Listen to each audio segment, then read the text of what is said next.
I'd like to talk about distinguishing. Recently, I went on a forest walk with someone who's a forager. That's a person who kind of picks wild foods growing wherever and knows what to pick and what to eat and what not to eat, and can really support themselves and almost live off the land, rurally and in the city. So this is a really interesting person. And he took 10 of us on a foraging tour around our property. And he was particularly careful about inviting us to use all our senses when we're trying to distinguish one plant from the other, or distinguish the environment that the plant needs to thrive, and the neighbors, and who the neighbors are and why they're there.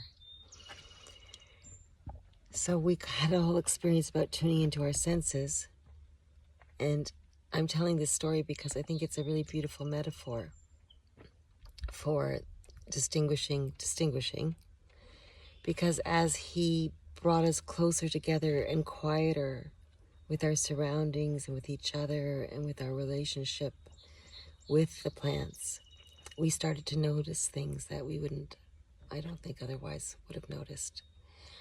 And so those little details, how many points on the plant?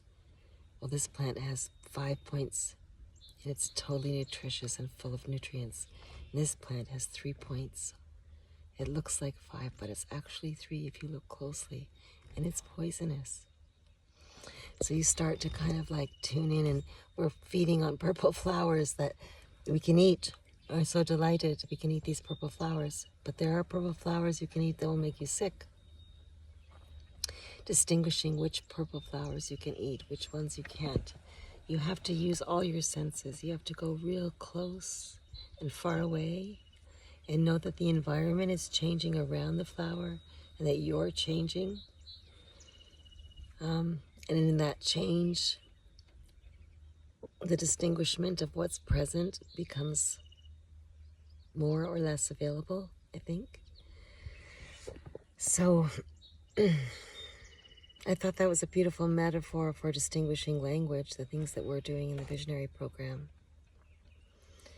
Because, once you think you've nailed it, like if we collected everybody's distinguishment about a particular word, then that's not the end of it, right? It's an evolving, changing thing as we dip into it more deeply. Yeah.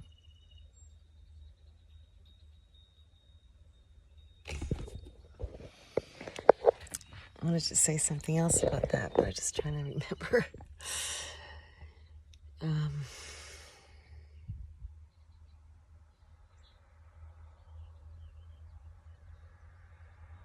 I guess it's really important, even as a master of distinguishment, like this forager, that you remember that you're still a beginner, and that you always have to keep looking and seeing and tasting and touching and checking and feeling and living and dying and waking up.